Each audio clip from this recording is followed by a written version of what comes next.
آقا کریم علیہ السلام تشریف فرما تھے تو ایک بوڑھا شخص تشریف فرما ہوا، تو اس کو جگہ دیتے ہوئے کچھ دیر لگ گئی، تو آقا کریم علیہ السلام نے ارشاد فرمایا جو چھوٹوں پر شفقت نہ کرے اور بڑوں کا حیا نہ کرے، بڑوں کی عزت نہ کرے، فرمایا ہمارے ساتھ اس کا کوئی تعلق نہیں ہے۔ اسلام میں جو بوڑھا ہو جائے اس کی عزت ہے، سفید بالوں کا رب ہو کے بھی حیا کرتا ہے۔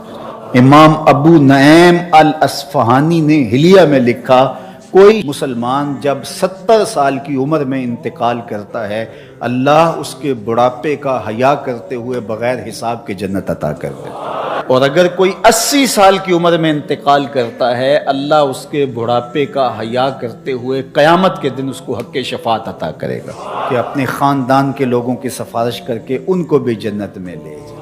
تو پھر بوڑھوں سے تعلق رکھنے چاہیے نا، آخرت میں تعلق کام آئیں گے۔ تو ہمارا دین کتنا ستھرا دین ہے، اگر اس دین کے مطابق ہم چلنا شروع کر دیں تو کتنی سال معاشرت تشکیل پائے گی۔ کوئی ایک دوسرے کے لیے ضرر کا باعث ہوگا، ایک دوسرے کے لیے تکلیف کا باعث ہوگا۔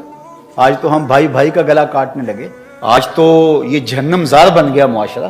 لیکن میرے اور آپ کے آقا و مولا نے تو یہاں تک کہا کہ جو کسی دوسرے مومن بھائی کے لیے اسلحہ تان لے، فائر نہ کرے، گولی نہ مارے، اس کو ڈنڈا نہ مارے، صرف اسلحہ تان لے، آقا کریم نے فرمایا وہ بھی ہمارے سے نہیں ہے۔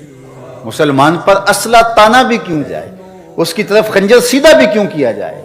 مسلمان کی توقیر ہے، یہ بھی اس کی توہین ہے کہ اس کی طرف خنجر تانا جائے۔ اور ہم لوگوں کے ساتھ کیا کر رہے ہو؟